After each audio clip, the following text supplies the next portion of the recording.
Hi there, this is Bonnie. Listen, welcome to my Tucker Hill Home Channel. You know, I'm about to pull something amazing out of the oven, and you're going to be amazed, first of all, of how good it looks and imagining what it tastes like, but also how easy it is. So I'm going to pull this out so you can take a look, and look at that. Isn't that amazing? These are tomatoes that are left over from my summer harvest. I still have a lot of tomatoes that are yet to ripen, and you can't eat them fast enough, especially if you're trying to eat them fresh. So what do? You find a way to preserve them, and I love this recipe. And I'm going to show you how to make my roasted tomatoes with herbs. So the only thing you're going to need, first of all, are your tomatoes. These have been washed and they are ready to be put into my, and I love this low profile saucepan because it allows all of the heat to kind of do its thing. So I'm going to use this one as well as any herbs you might have that are fresh, and you can also use dried. I'm going to do a combination of dried herbs and fresh herbs. I have some basil that's left over from my summer garden, as well as fresh thyme. And I mentioned before that I have dried herbs. I'm going to add a combination of both because it gives it a nice little kick. And in addition to that, you're going to add salt. I use a sea salt, or you can use a kosher salt, as well as coarse ground black pepper. And of course, you can't do it without the garlic. So we're going to go ahead and get started. So the first thing you want to do is I'm going to go ahead and add the tomatoes to my pan. And the other thing you want to do is go ahead and preheat your oven to 350 degrees. And so you're going to add the tomatoes. I'm going to go ahead and add, you can put as much herbs in here as you like. The more the better, because the flavor is really what you're looking for. So I'm going to go ahead and add this fresh basil. I've already washed it and I have it kind of waiting off to the side here. So we're going to add the fresh basil, because once this cooks down, it's not going to be so much. And to that, I'm going to add my fresh thyme. Just peel that off like I'm doing here. Now, the thing I love about these roasted tomatoes is you can use them as a side dish for fish, chicken, or whatever meat you might be eating, or protein you might be eating. In addition to that, I like to take it and heat it up and add it with some hummus and some nice crusty baguette and olives and anything else you might want to throw in. If you want to have a nice little snack in the afternoon, or you can use it for entertaining. It's just a really good way to go.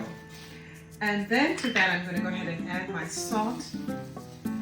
Not too much salt. Maybe about a good 2 teaspoons. You can add as much black pepper as you like.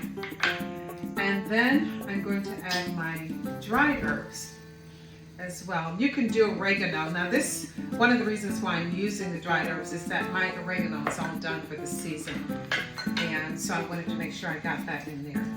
And then you're going to add to that some garlic. And you're going to chop that up and add it to the mixture so that you have, and I like lots and lots of garlic. You can put in as much as you like. And again, this is really just a way for you to get rid of those tomatoes that you might have left over. Or if you're still going to the farmer's market, which I know a lot of you do, you can also pick up the tomatoes and do what I'm doing here.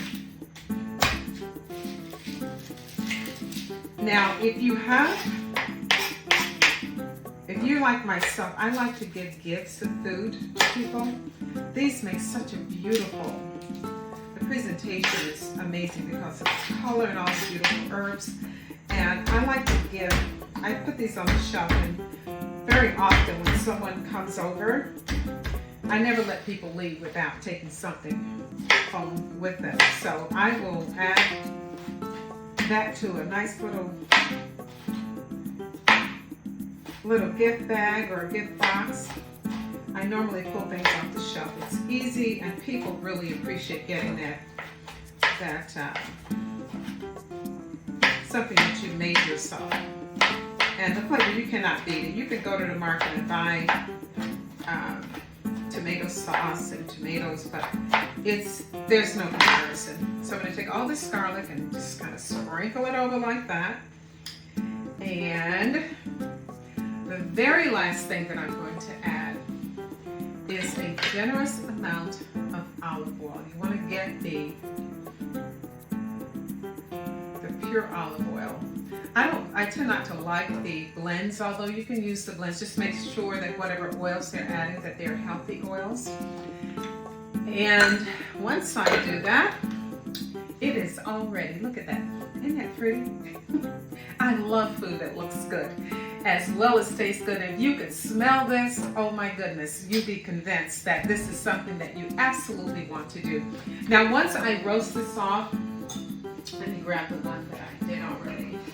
I'm going to give this a nice stir so that everything is mixed together, and then I'm going to take this and place them in some of my canning jars. And I love this type of canning jar because you get to use it over and over again. And a lot of times when you are using the regular lids, you will run into the acid from the tomatoes reacting to the lids. So I love these because I never had that problem. I have a nice little seal here, and you can either put these in the fridge. If you're going to put them on the shelf, you do need to give them a bath, meaning that you're going to put them in hot water.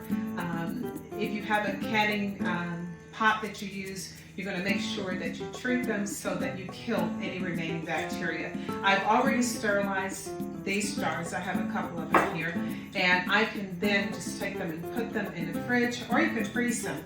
Either way, but the idea is that you're going to get all kinds of deliciousness from something that you grew by your hands or you picked up at the farmer's market.